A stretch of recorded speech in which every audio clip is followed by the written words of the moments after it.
from Kern Government Television. Welcome to this week's Kern County Board of Supervisors meeting. Originating from the County Administrative Center, located at 1115 Truxton Avenue in Bakersfield, California. Grounded in ideas, energy, and innovation, Kern County's vision is to be a driving force for the world's fifth largest economy. And our mission is to exceed expectations of the communities we serve, changing the way they feel about government, those who manage it, and the services it provides. Today's Kern County Board of Supervisors meeting will convene momentarily.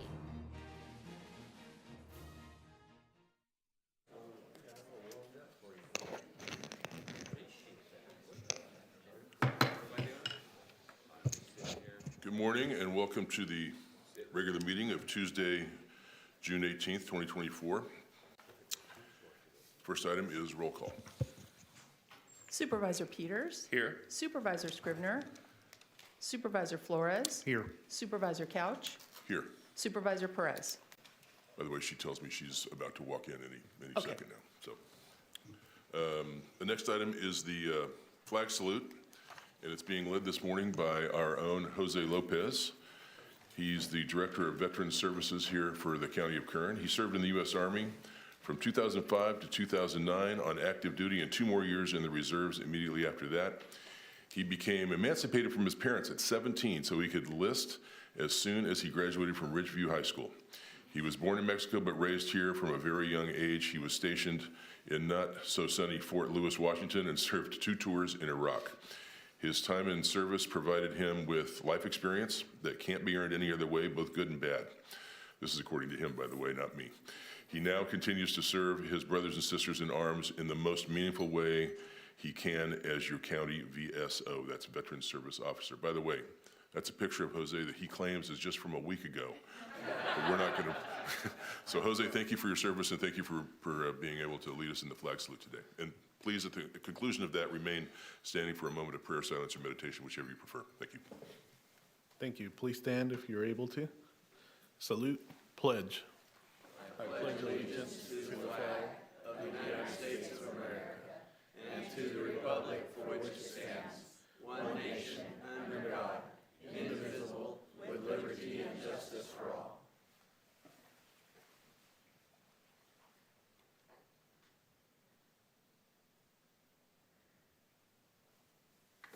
Thank you. Jose, thank you again. And we've had great department heads at the Veteran Services Department. You're no exception. We appreciate the job you do for us. Thank you. Thank you. I have no greater honor. Thank you. Thank you. Thank you for your service, sir.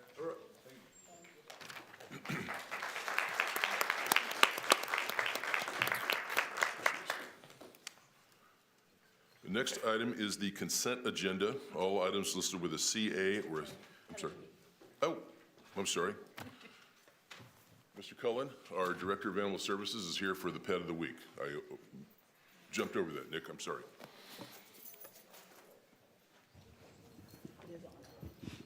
So we're going to tell you about the Pet of the Week, whose name is... Well, good morning. Good morning. Chairman, Couch, members of the board. This is Lydia. I brought with me Lydia. And Lydia, she's looking scared, but I promise you, she's a playful little girl. She's about a 3-month-old pup. She's available at the Kern County Animal Shelter for adoption right now. She's spent about the past month in a foster home. Foster's been providing round-the-clock care for her. Wonderful of our community to take puppies on like this in the foster care program. Now, offstage here, Nick just told me something about a little program that you've instituted with the people that'll foster, which I didn't even know about. So tell the folks about what you're doing with them. Yeah, I appreciate the opportunity. We have a foster care program that provides temporary care for shelter animals just for us to find permanent homes. And our foster families, we have hundreds of foster families who take dogs and cats. They have the ability to process an adoption on their own. So if they're out in the community and they have an adoption bandana or a vest on, and somebody says, hey, I'd like to adopt that dog, our fosters can adopt that animal without having to come to us to do that. They can do that right then and there on their phone. Yeah, yeah. Good thinking. Yeah. All right, thank you, Nick. And let's find Lydia for her home. See you later. Nice work.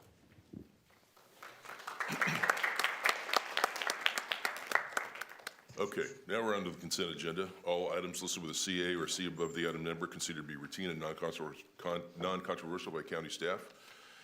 And we can act on those all in one motion. Is there anyone here that would like to make a comment on any of the consent agenda items, which, by the way, starts on page 2, consists of items 1 and 2, 4, and 7 and 8. On page 3, all the items 9 through 16. On page 4, all the items 17 through 24. On page 5, all the items 25 through 32. On page 6, all the items 33 through 41. Page 7, all the items 42 through 47. Page 8, all the items 48 through 55. Page 9, all the items 56 through 63. Page 10, items 64 through 71, all those items. And on page 11, 72 through 74, 75 is not on the consent agenda. Anyone here like to make a comment or ask a question about any of the items I just mentioned? Seeing none, I'll return it to the board for a motion on the consent calendar. So moved. Second. We have a motion and a second. Please cast your votes. The motion is approved, 4 ayes, 1 absent. Supervisor Scrivener. Thank you. Now we're back on page 2 at the top there under resolutions and proclamations. We took care of 1 and 2 on the consent calendar, but item 3 proclaims July 2024 as Books in Motion Month, a summer dance and literacy program, and Supervisor Peters is going to present this proclamation. Thank you, Chairman. I'll make a motion on item 3. Cast your votes. Second. Thank you.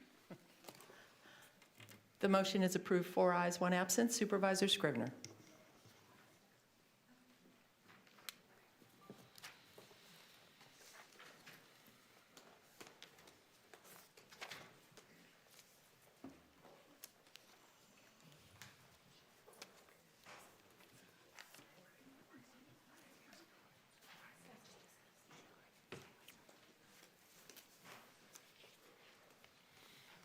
Man, I got the whole crowd.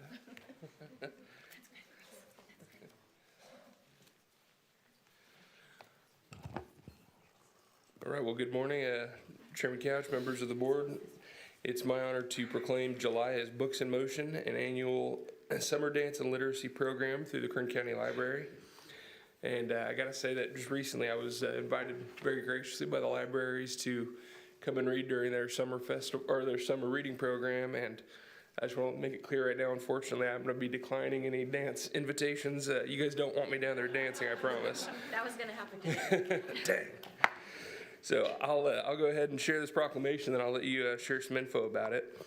The Board of Supervisors from the County of Kern, State of California, have officially proclaimed July 2024 as Books in Motion Month, a summer dance and literacy program in Kern County, and the recognition has been entered into the official board minutes and signed by our Honorable Chairman David Couch.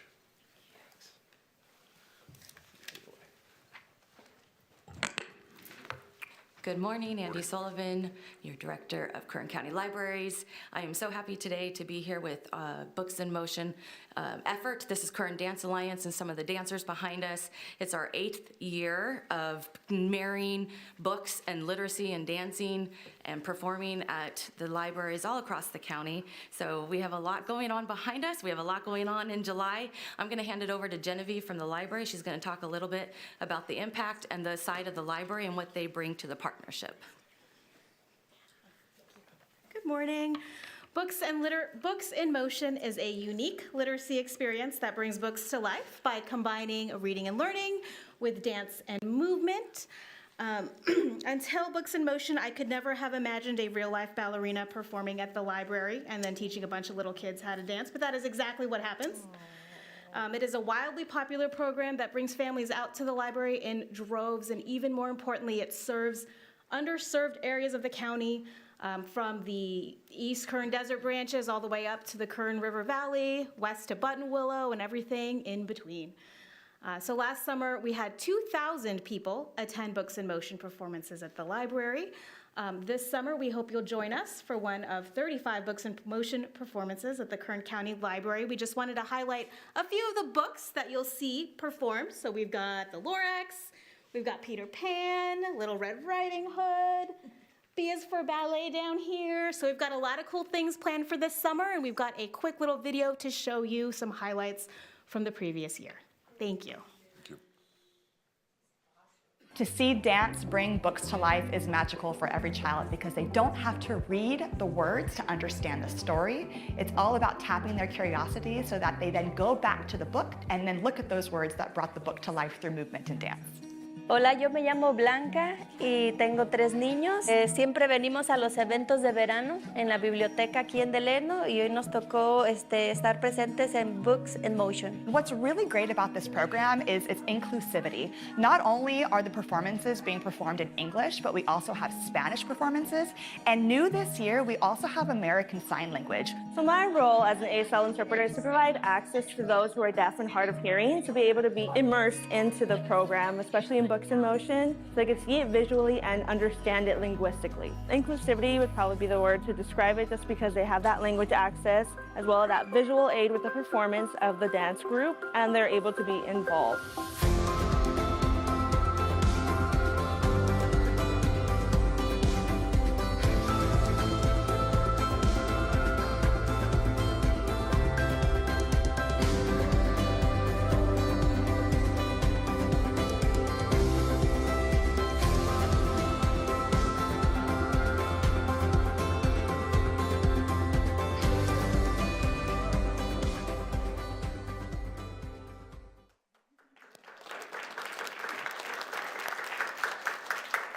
That just gave a small highlight of the joy across the county that Books in Motion brings. I'm going to introduce Andrea. I'm not sure where she is. Oh, there she is, from Kern Dance Alliance. Thank you, Angie. Thank you, Kern County Board of Supervisors. It's an honor to be here with you this morning. I'd just like to share a little story with you about the impact that this program is truly making, but it starts in a place that's not too far from this building. I was a young girl growing up in a very challenging part of Bakersfield. At an early age, I often questioned what my future was going to look like. While my parents did everything they could to ensure my sister and I had the access to the tools we would need to succeed, that they could not always protect us from the violence and the social disruptions happening beyond our front gate. As luck would have it, a dance studio opened in my neighborhood. It only took one class and I was hooked.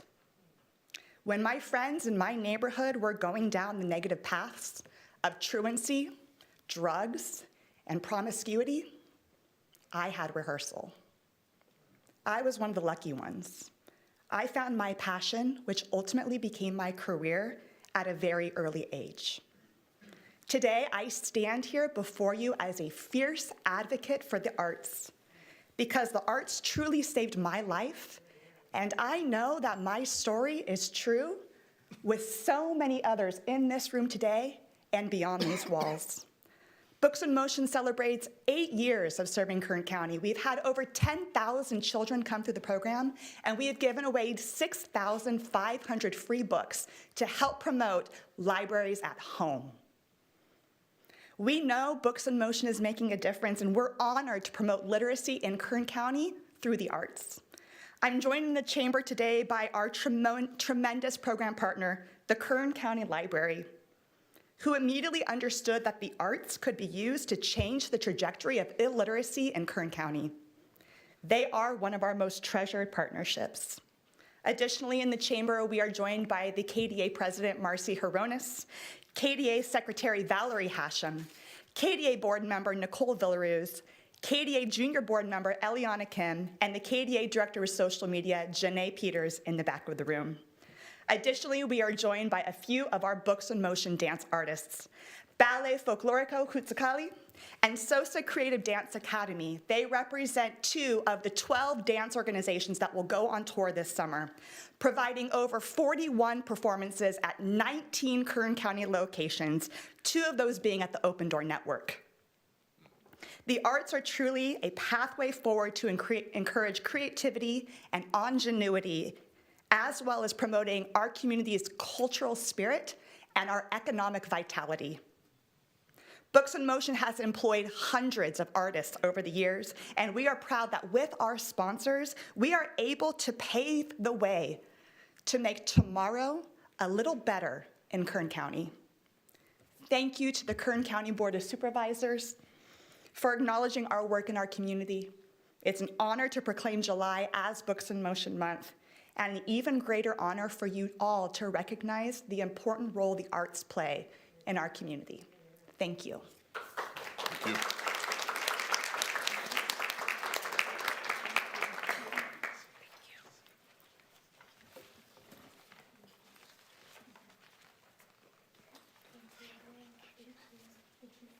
Supervisor Peters, despite what you say, I think you could pull it off. Okay. Thank you all for being here today.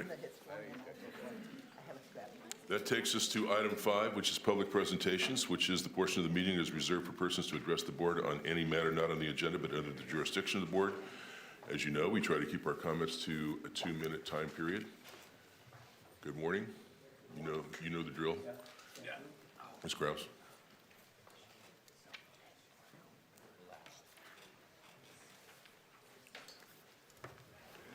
Good morning, board members. Good morning, Mr. Chairman. Good morning. Dear board members, I'm Charles Shin.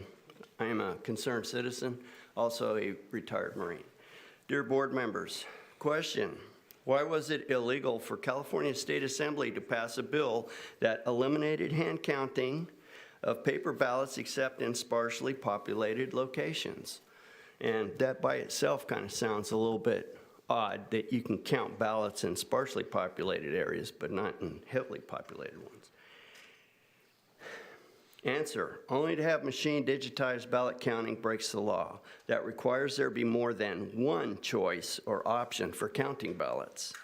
Eliminating hand counting breaks the federal state law, or the guide rails that state, quote, counting of ballots in lieu of utilizing a voting system is permitted. California Election Code 15270, 15290, 19207, and California Election 15372 and 15375, the requirements show 2 options are needed, and, quote, utilization of paper ballots only is not permitted, and is backed by applicable federal and state laws. These laws would also apply if it said, quote, utilization of digitized ballots only is not permitted. It's an important distinction. This illegal bill does not stop Kern County from legally hand counting ballots. And we picked those election codes right out of the second page in the handout, which came from Amy Espinosa's own report to the election, to the board on, I think, November of last year. I would also like to point out that our team has reached out to Supervisor Perez for potential coordination for seeing our county elections improvements. Thank you. Thank you. By the way, was it you, at our last meeting, someone mentioned a report that should have been, in your words, I don't want to speak for you, should have been given by now from elections. Do you recall what that was? Yes, that was that 5-year past review of the removals, which is why we were highlighted with the Judicial Watch legal suit. Removals of the people from the voter rolls? Removals of folks who have moved out of Kern County, folks who have died, folks who have moved to the other side of the state. I think the majority of which folks moved out of state. Thank you, Mr. Shin. Yes, sir. Thank you. Mr. Chairman, may I ask a question? Yes. Thank you. When did you call my office, Mr. Shin?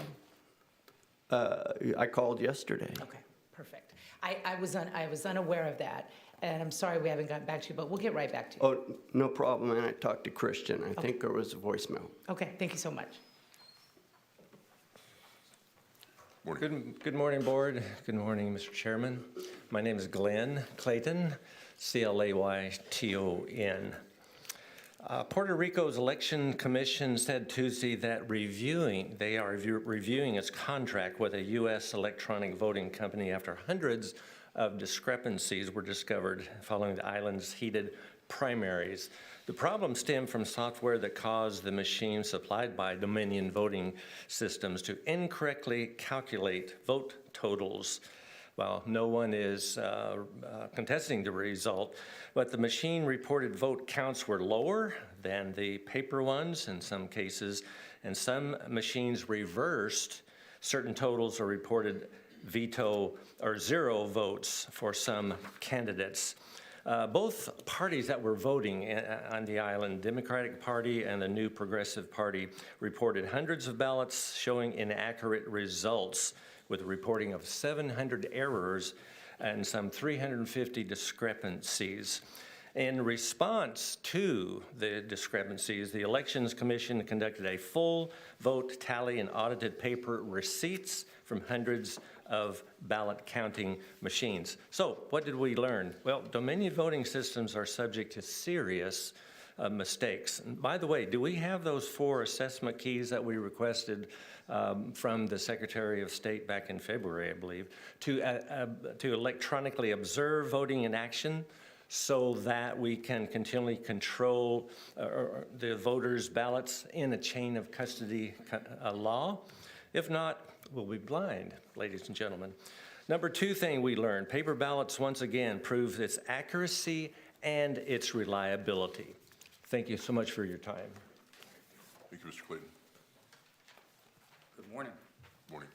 Can I give you an invite to an election integrity promotion so that y'all can come see some of this, so you can't say I've never seen any evidence? Along with the Dominion machine, those machines he's talking about, there was 6,000 of them. By the way, Jess Sanders.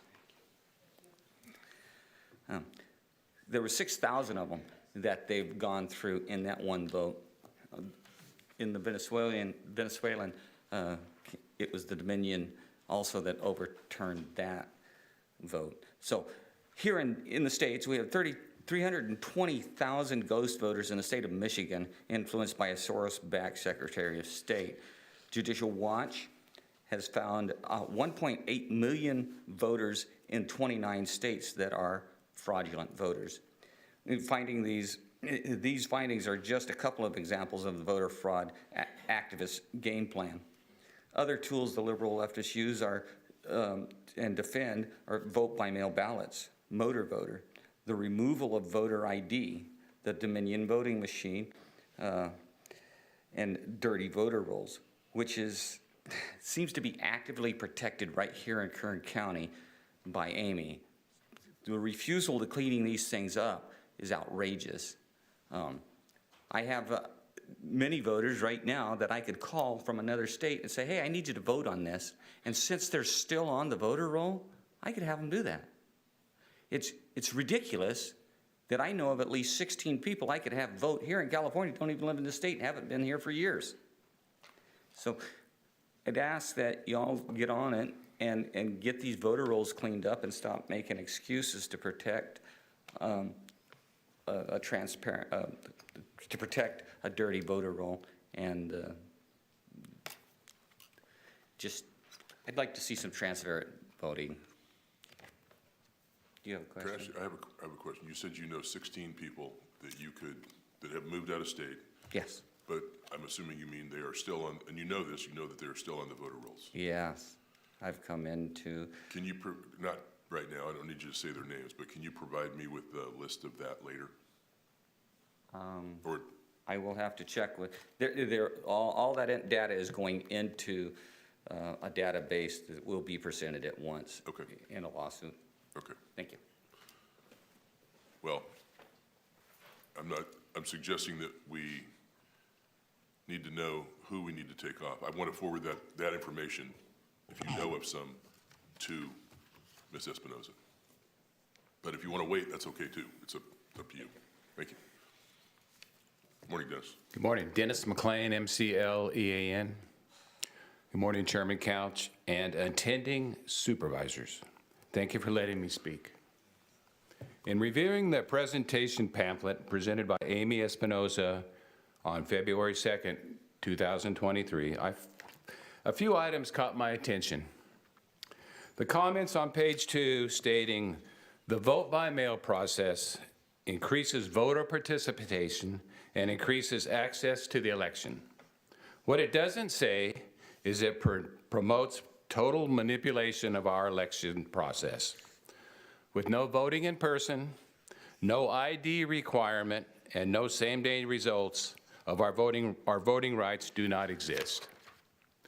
With millions of dollars wasted on the Dominion tabulators and security upgrades on our election system, it is still in total disarray. Our voter rolls are so inaccurate, our county has opened itself up to multiple lawsuits. In closing, we heard Ms. Espinosa's comment to transparency in this presentation, but she continually ignores Chairman Couch's request to attend these meetings and respond to the questions of the citizens. Where is the accountability in this elected position? Thank you.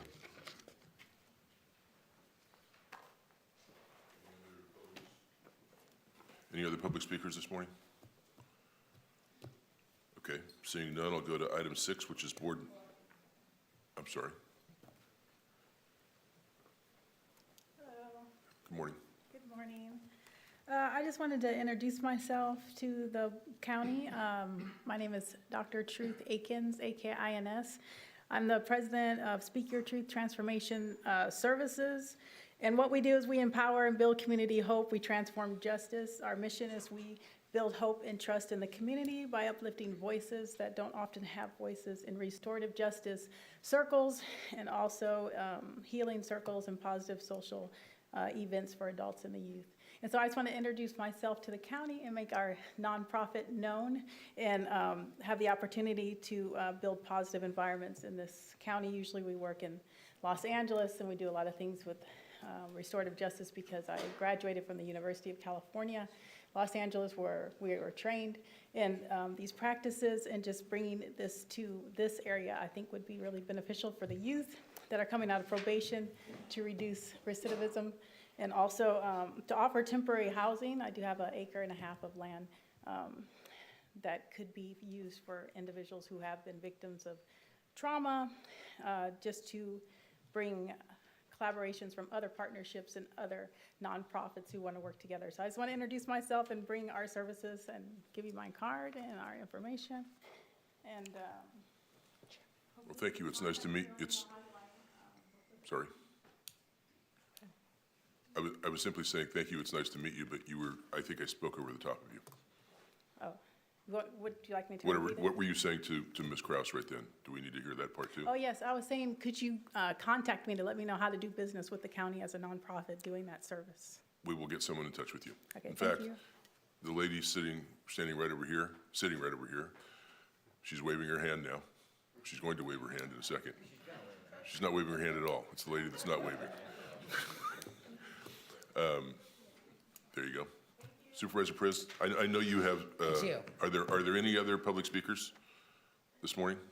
Okay, seeing none, I'm going to go to item 6, which is board member announcements and reports, and I know that Supervisor Perez has a presentation she'd like to make. Thank you, Chairman Couch. I'd like to invite Xenia King and her team down to the podium, please. Thank you, Chairman. You bet.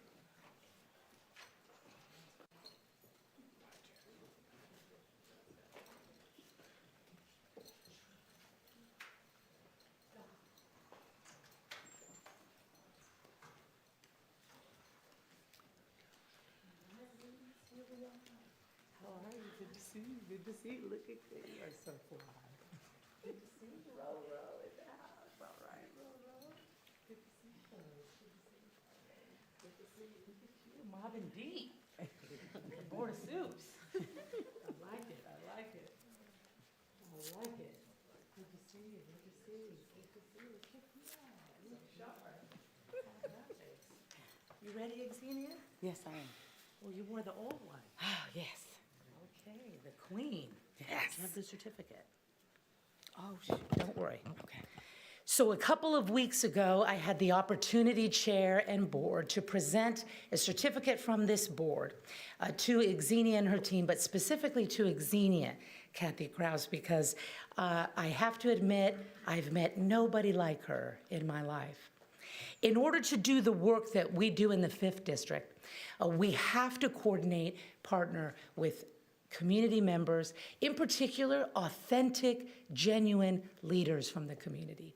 You won't necessarily see them on television, you won't necessarily see them on billboards, but when I'm out in the community, Kathy, it's very clear who the leaders are. It's very clear who has the love and the trust of people. It is very clear who is doing the work.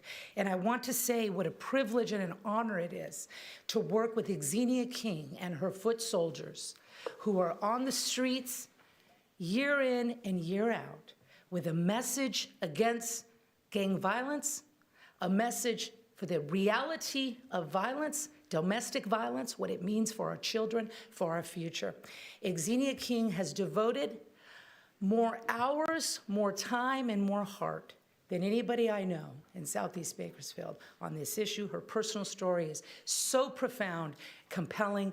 Xenia King is a mixture of both Native American and African American, so she has an incredibly complex, brilliant, beautiful past, and her approach to the community is always inclusive, is out of love, but is very serious about the condition of many parts of our community.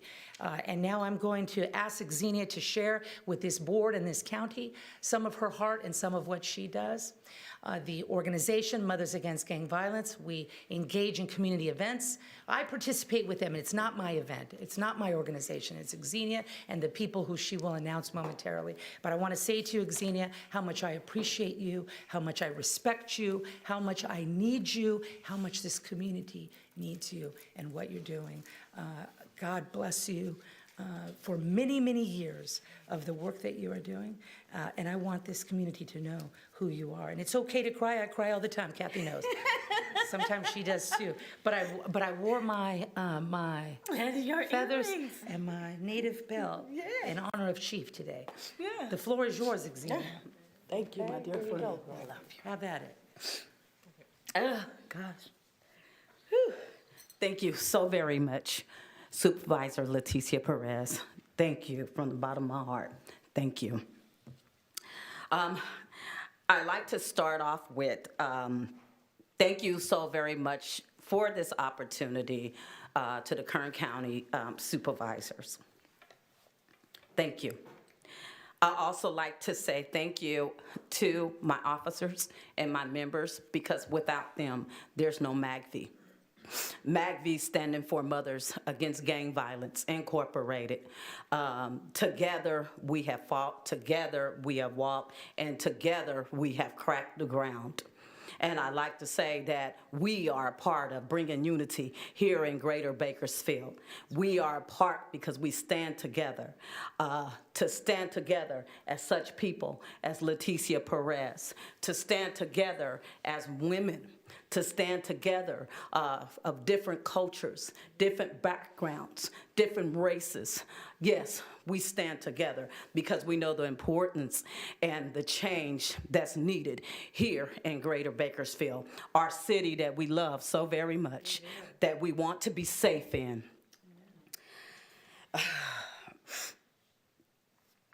I want to, okay, I wrote a lot of stuff down.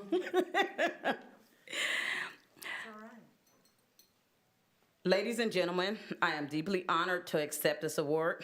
My journey began in Bakersfield, California, but it truly started just 8 hours after my birth when I arrived on the Choctaw Nation Reservation, where I spent my early years. My father, Donald, was born on the reservation of Maricopa, Arizona, and my mother, Maxine, was born here in Bakersfield in her mother's home.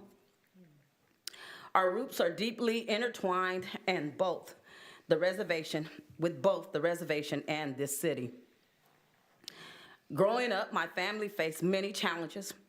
Returned to Bakersfield when I was 7, moving into a neighborhood on Felix Street that was predominantly Black and Mexican.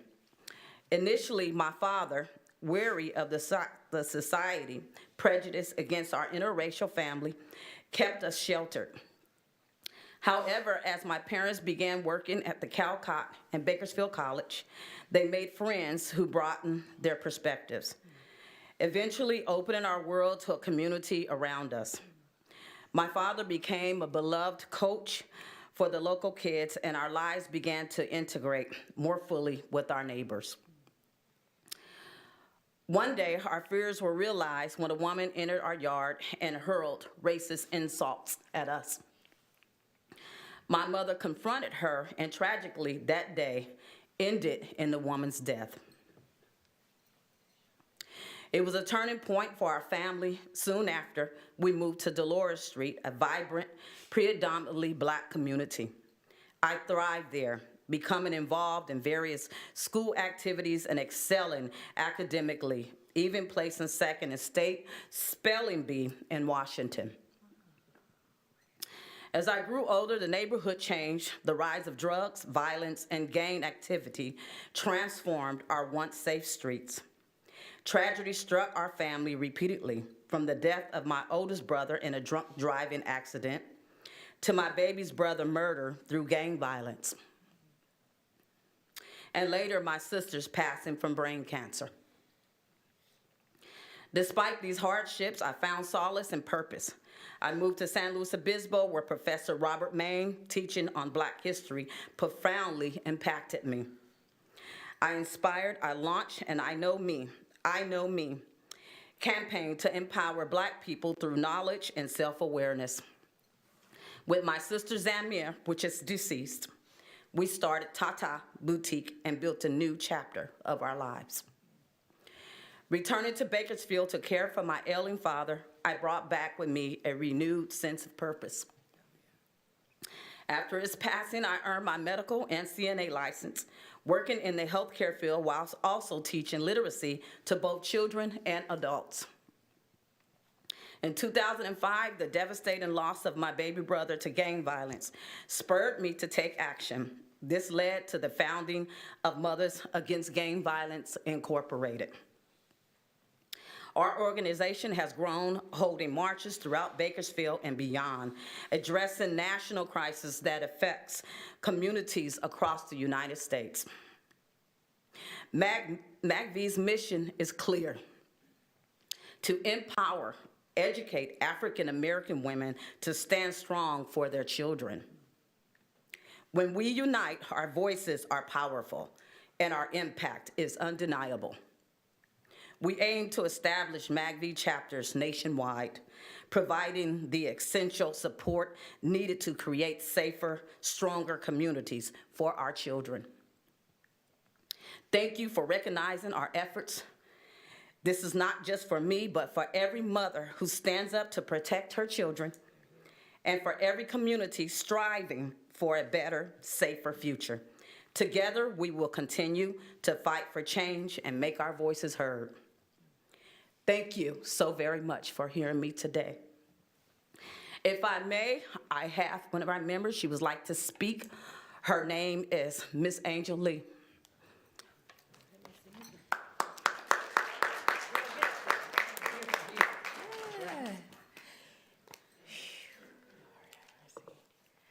Okay, good morning to every member from the Board of Supervisors, and thank you, Leticia, for this opportunity. Good morning, ladies and gentlemen, and thank you, Leticia, for the opportunity. Okay, I won't be long. My name is Angel Lee. I just do a lot of things in the communities. I'm gonna leave it at that. Okay, so it is with great honor, sorry, I can't see. It is with great honor that I stand before you today to celebrate a woman whose efforts have profoundly impacted our community. Azenia King, the founder of Mothers Against Gang Violence. Azenia King's dedication and tireless work have created a lasting positive influence on our community. Through MAGV, she has addressed one of the most pressing issues we face, gang violence. Her vision and commitment has transformed our neighborhoods, providing safety, support, and hope where it is most needed. MAGV, under Xenia's leadership, has organized countless marches and educational programs that have united our community in the fight. Warm mothers are the cornerstone of healthy, thriving communities. Through mentorship and support networks, MAGV has equipped many of us with tools they need to protect and guide their children, reducing the allure and impact of gang involvement. The ripple effects of Azenia's work are seen in the improved lives of countless individuals and families. I'm a witness to that. Children who might have fallen prey to the dangers of gang life now have opportunities for a brighter future. Families who once lived in fear now find solace and strength in the support system she has helped build. The community as a whole is more united, resilient, and proactive in the face of adversity. Xenia King's legacy is one of profound community impact. She has turned personal tragedy into collective triumph, showing us that with determination and unity, we can overcome even the most daunting challenges. Her work with MACV has not only saved lives, but has also laid the groundwork for a safer, more helpful future for all of us. Her vision, dedication, and impact will continue to inspire us all. Thank you.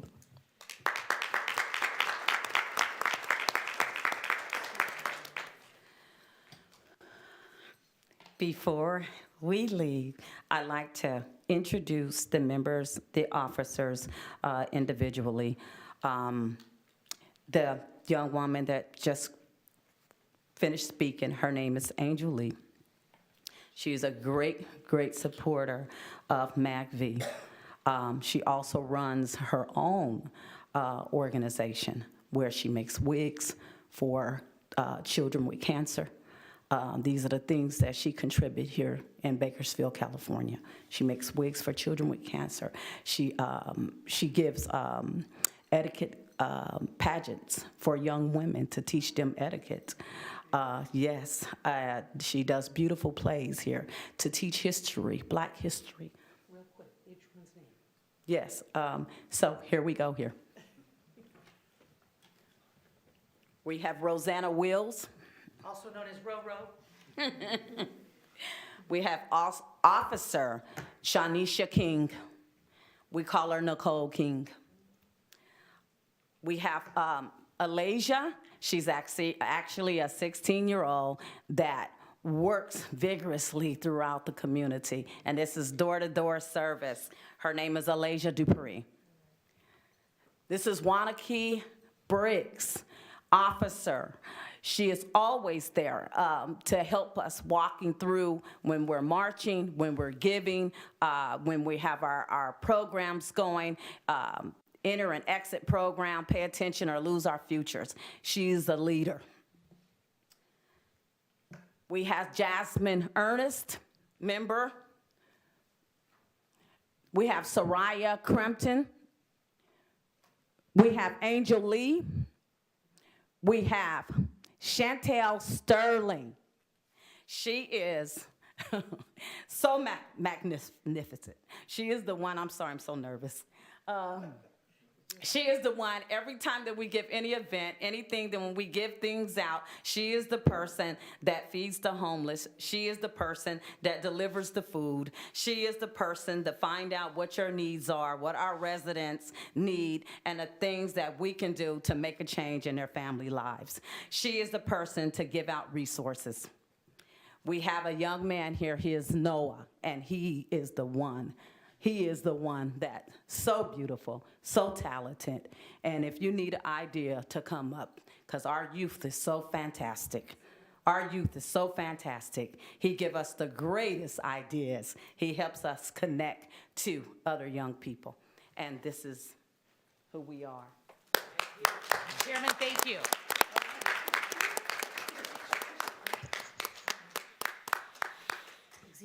Yes.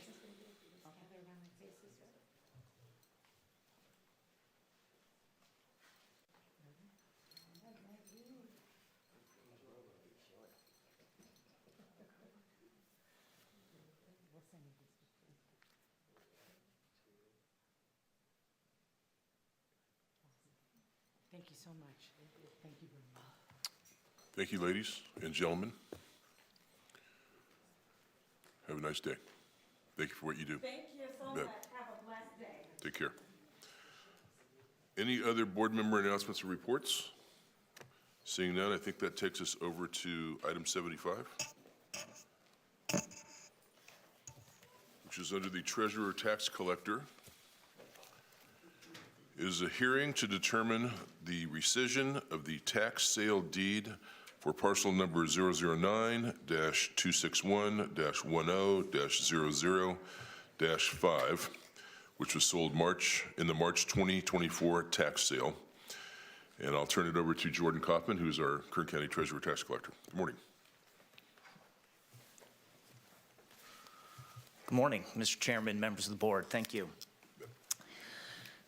So as you stated, the item before you today is a hearing to determine the rescission of the tax sale deed for parcel number 009-261-10-005, located at 730 Chester Avenue, that was sold in the March 2024 tax defaulted property sale. So first, I'm going to give you a little bit of background on the sale and the process. Then I'm going to talk about the facts around this specific property, and then go into my formal recommendation.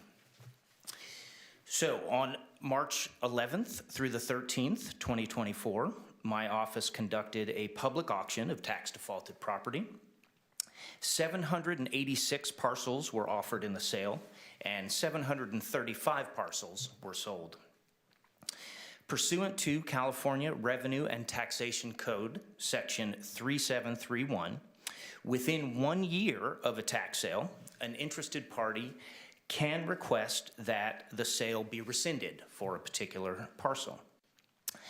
In a circumstance where the buyer or the new owner refuses to rescind the sale, then the Board of Supervisors must hold a hearing to determine if a rescission is justified by the circumstances surrounding the particular parcel.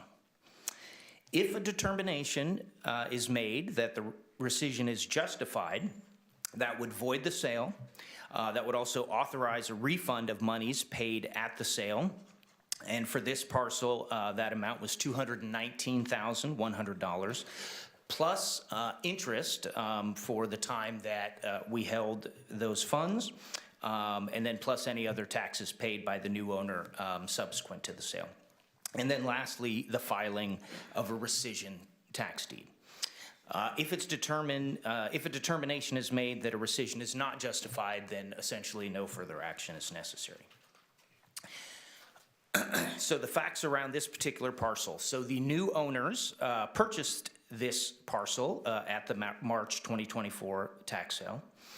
Then on April 3rd, 2024, our office received a petition to rescind the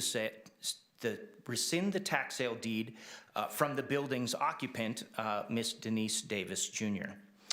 Now, rescissions of tax sale deeds occur periodically for various reasons, but mostly due to improper noticing or other failures to meet the legally mandated tax sale noticing requirements.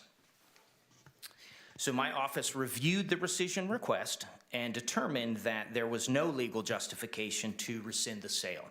And the request and our determination is included in Exhibit A. Ms. Davis then requested a public hearing so that her rescission request can be heard and decided on by the Board of Supervisors, again pursuant to Revenue and Taxation Code Section 3731. Prior to the sale, annual tax bills and delinquent notices were sent every year to the mailing address on file in the Kern Integrated Property Tax System, which is the county's official system of record for all property tax related matters. And that address was P.O. Box 2567 in Bakersfield.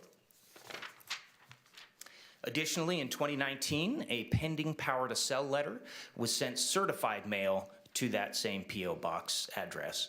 And that pending power to sell letter is attached as Exhibit C. So my office undergoes a very rigorous process to determine the correct addresses and entities to be noticed in a tax sale. We follow the relevant Revenue and Taxation Code sections and the detailed guidelines provided by the State Controller's Office to determine the parties of interest, and that is any party that may have an interest in the property. That process begins with a parties of interest report generated by a title company that includes all related recording documents, and that report is included as Exhibit D.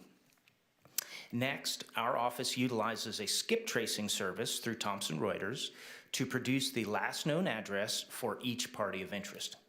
In this case, a certified tax sale notification letter was sent to the address of record for the assessee at that P.O. Box 2567.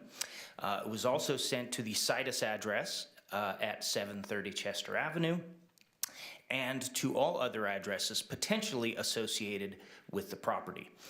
And those notices are attached as Exhibit E. The certified notification letter to the P.O. Box was returned as address unknown. So in addition to mailing out all of the notices, although not legally required, this property was added to our personal contact list to make an extraordinary effort to contact the owner, occupant, and deliver the tax sale notice personally, and that notice is included as Exhibit F. This personal contact was made by our tax collector investigator on January 26, 2024, several months prior to the sale. During his contact, he had a brief conversation with the occupant of the building and hand-delivered the tax sale notice. Shortly after this contact, Mr. Wesley Davis, representing the occupant, and I had two conversations on January 30th and January 31st, and we talked about the taxes owed, kind of the tax sale process, and what options were potentially available to them. So kind of in summary, because all notice requirements were met and additional personal contacts were made beyond what is legally required, it is my opinion that the prior owner does not have sufficient justification for the rescission. So talking about the decision before you, obviously, while my office recommends against a rescission, should your board decide to rescind the property back to the prior owner, Kern Haven Inc., we would request that your board should require the following kind of restrictions if you approve the rescission. And that is that the prior owner, Kern Haven Inc., should pay all of the back taxes, including all penalties, interest, costs, and fees accruing up to the date of the sale, in addition to any current taxes that have or will become due upon the date of the rescission. Payment should be made in certified funds within 30 days, and my office has calculated that amount due as $87,045, and a breakdown of that cost is included as Exhibit G. And then the rescission should only be recorded after payment is received.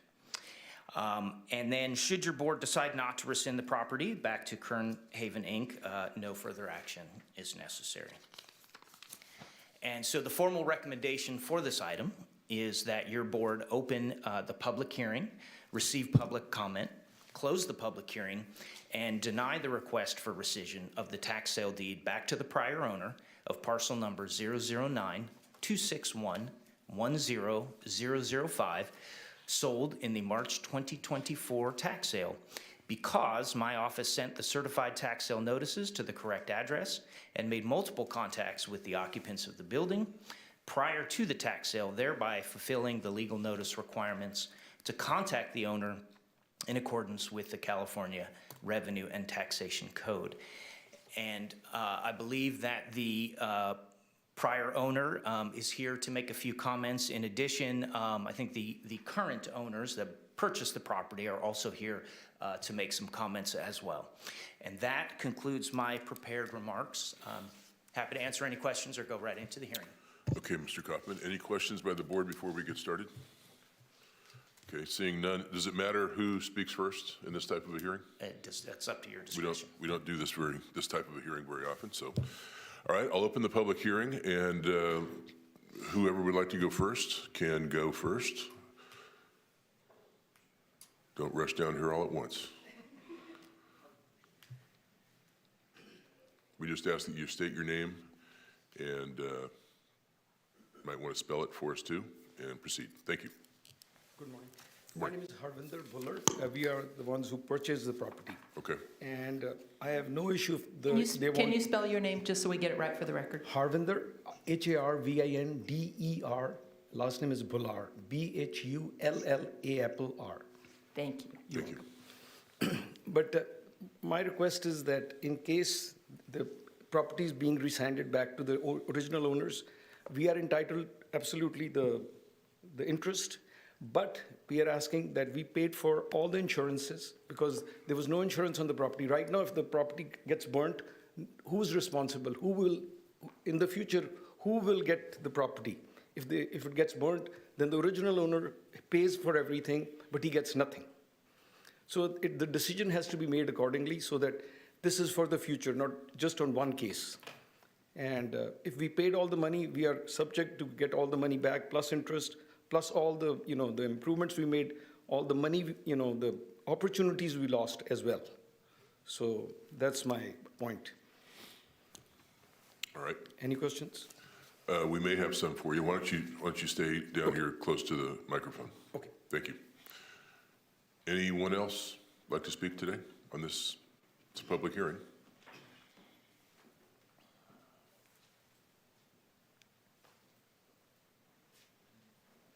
Good morning. Hi, I'm Denise Davis. Good morning. So I just wanted to make a comment, and I heard Mr. Kaufman, is that your name? Okay, yes. I heard him speaking on the attempts. However, for me, the only notice that I received was when they delivered a notice to the building at 730 Chester. From my understanding, the prior owner that lived on Niles Street is deceased. And I think that P.O. box also belonged to him. So the only mailing I received about the taxes was at the 730 Chester on January 19th, 2024. And I just kind of felt like there wasn't enough time to get the money together to pay it back to the county.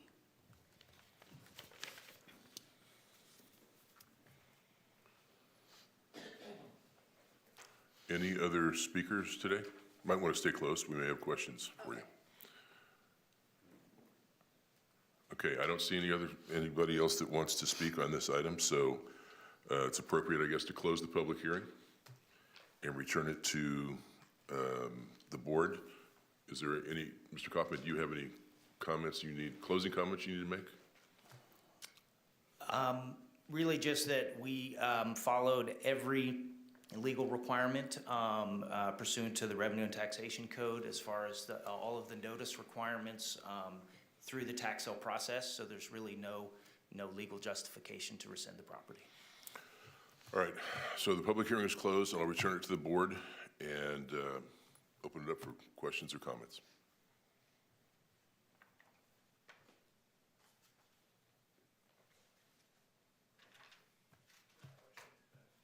I'm sorry, Supervisor Peters. Mr. Kaufman, just out of curiosity, about how many houses would you say, or properties would you say are normally in these tax sales? I think you said it was like 736 in this most recent one. Is that pretty representative of what is included in an average tax sale for the county? Yes, that is correct. We typically hold one tax sale a year, and anywhere from 1,200 to 800 parcels are included in any given sale. Okay, and then just out of curiosity as well, when was the last time we had a situation like this come around where somebody was asking for a sale to be rescinded? Yeah, Supervisor Peters, the last time we had a rescission request that went to a hearing was about 7 or 8 years ago. I don't remember the exact date, but it was about 7 or 8 years ago. So, we sell thousands and thousands of properties, and it's very rare that it gets to this point that we have a hearing. Understood. And then my last question was, I was under the impression that the current owner would be entitled to a refund of their money as well as the interest. I understand that, but I believe the gentleman that spoke said that he was looking for reimbursement for insurance as well as some tenant improvements that he had done. Is that something that is typically done in these cases? Supervisor Peters, I would say no, that is not something that we would reimburse any sort of lost opportunity costs or insurance or anything else. I don't think there's any sort of legal precedent for us to make any other reimbursements besides what they paid at the tax sale and the interest for the amount of time that we held their funds. Can I follow up on that? Yes, sir. Is that a legal, would it be considered a gift of public funds? I guess I'm asking the attorney this. If we were to do that, or are we legally, are we required just to pay what you described? Yeah, so in the Revenue and Taxation Code, it specifies that we would have to refund the full amount plus interest. That is in the code. There is nothing else in the code that says that there's any other reimbursement requirements by the county. Okay. You have other questions? I think that's it for right now. Thank you. So, I'll ask, well, I'm sorry, Supervisor Flores, go right ahead. Thank you, Chairman. Thank you. Thank you for the presentation. And, this is a tough situation, but I want to commend you and your staff for going over and beyond the notifications and the personal contact and the hand delivery that this department has really made every effort to resolve this. And I can't find any justification. The legal findings have been made to support a rescission. So I'm in favor of a denial. To sustain your recommendation. Thank you. So, in this public hearing, no matter what decision we make, it's possible that the party that doesn't prevail could take us to court. So we want to have a full record that the court could review. So, Ms. Davis, I want to ask you a couple of questions. And recognizing that the public hearing is closed, I may have a couple of questions for the current owner as well. But I didn't get the date. You bought this property back 10 years or so ago? No, so I didn't buy the property. The property was given to Kern Haven, Inc. on a city block grant from what I was told from the agent. I was in contact with the agent from, she was an agent with Kern Haven, Inc. A community development A community block grant that the city had given out years ago. This could have been like 40 years ago. And we were in contact with. Who is Haven Inc.? Kern Haven Inc. I'm now the CEO of Kern Haven Inc. Okay. And I was in contact with the old agent, who is the only surviving person from Kern Haven Inc. And she was the one that told me about the main owner who lived on Niles. So tell me about Kern Haven Inc. What is it? Exactly. So currently we service African American youth, and we partner with the Wendell Davis Foundation. Is it a nonprofit? Yes, it is. Okay. And go ahead. Sorry. Okay. I wasn't clear on what it exactly was. So the property was in the name or the title of Kern Haven Inc. Mm-hmm. Did you ever get any property tax bills? No. Did you ever reach out to the treasurer tax collector to say, hey, haven't gotten a property tax bill? No, because when the notice was given to us at 730 Chester back in January. I'm talking way back. The property has been Kern Haven Inc.'s entitled to Kern Haven Inc. for many years now. Correct. So during that period of time, did you pay any property tax? No, because I wasn't an officer at the time.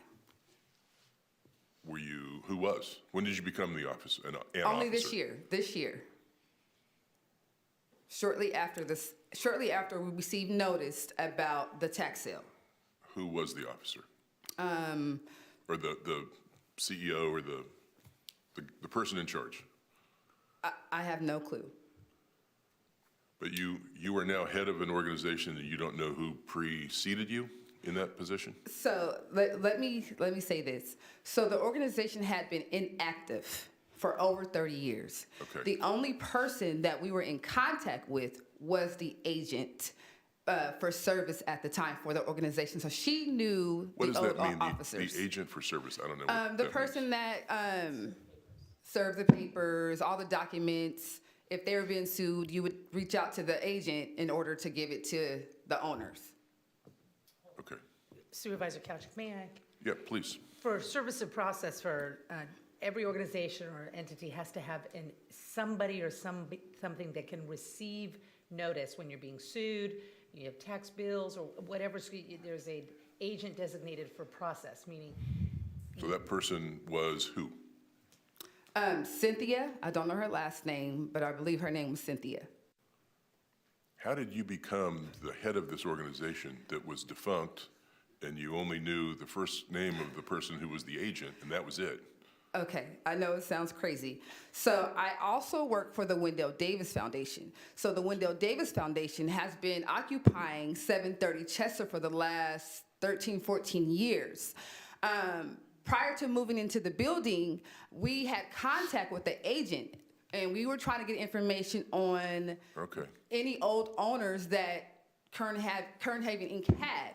She said, you know, everybody has fallen off. The main person had died. So let me get in my head. Okay. Kern Haven Inc. is a tenant of the Davis group was a tenant of them. Yes. Probably rent-free because they owned it and there was nobody you could pay rent to. You couldn't get a hold of anybody. Correct. Gotcha. Okay. Okay. It makes sense. It does make some sense now. Okay, and so once we learned about the building possibly being sold at the tax sale, that's when I got in contact with someone and they told me that we could now be the new owners of Kern Haven Inc. if we spoke with the state and submitted a new statement of information in order to be the new owners. So that's what we did in order to, you know, try to prevent the tax sale. We have had contact at that time with Mr. Kaufman to kind of see like what other steps can we take. But prior to me doing the statement of information, we did want to pay the $87,000, right? But we were like, well, if we paid under the Wendell Davis Foundation, we don't know if that would be guaranteed. Like, you know, we just wasn't sure. We didn't want to pay $87,000 and all of a sudden somebody else comes and say, you know, well, we're going to come back in the building from Kern Haven Inc. What do you mean? What do you mean you don't know if it will be guaranteed? You don't know that you would be the owner? Yes. Okay. Because remember, it's still in Kern Haven Inc.'s name. And we didn't want to pay $87,000 for another company. You'd just be catching it up and it wouldn't be in your name. Correct. Okay. Correct. I got you. So that's why I decided to submit a new statement of information with the updated contact information in order to try to stop the sale. However, we still didn't feel like it was enough time for us to come up with $87,000, considering we're a nonprofit. So that's why we needed to buy more time to try to figure out the money cost and all that. Okay. Thank you for your answers. You're welcome. Thank you. Any others? Well, now I have another question based on your questions. I'm getting a little confused. Thank you for that context and that clarification. So if Haven had the money to pay the taxes, but was concerned about paying the taxes because they didn't own the building, which I understand, how are they able to how are they able to move forward on the rescission? Shouldn't the actual owner fight on the rescission grounds? Or can anyone do the rescission? Do you understand my question? Sorry, I had a hard time hearing the question. I apologize. Can I rephrase that? Yeah, you understand what I'm saying? I think that makes. So if the people were, if Haven was concerned about paying the back taxes because they were unsure about ownership because there was a higher owner, the Wendell Davis Foundation, how was it that that they can apply for the rescission, shouldn't that be the actual owner, or can anyone apply for the rescission? Right. Good question, Supervisor Flores. Really, any party of interest, it doesn't have to be the prior owner, can request the rescission hearing. Okay, thank you. So in the code, it doesn't specify, in the Revenue and Taxation Code, it does not specify that it has to be the prior owner. Got it. Because often parties of interest can be lien holders that are not, the owner in title, but they have an interest in the property because they have a lien against it or something like that. Okay, thank you. Are we still in the situation where in order to, let me say this, in order to rescind this, you have to catch, in my opinion, you have to catch the property taxes up plus the penalties. That's the process. And the property will still be in Haven Inc.'s name. It will not be in the Wendell Davis Foundation's name. Am I saying that right? That is correct. Okay. Which is the situation Ms. Davis just described as to why, which makes sense. They didn't want to move forward with it because they wouldn't be the owner. Correct. They're out $87,000 and an entity, not them, still owns it. Okay. Anyone else?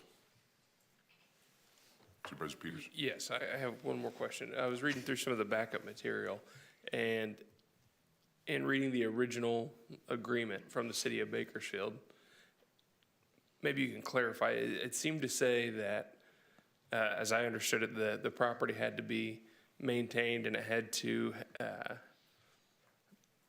had certain requirements on the property for that ownership to remain with the original person that the city granted the property to, which I would assume included paying property taxes.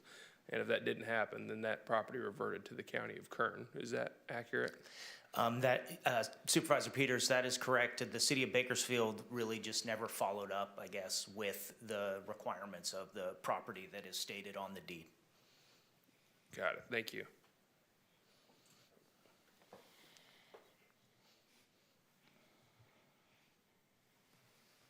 Don't have any other lights on.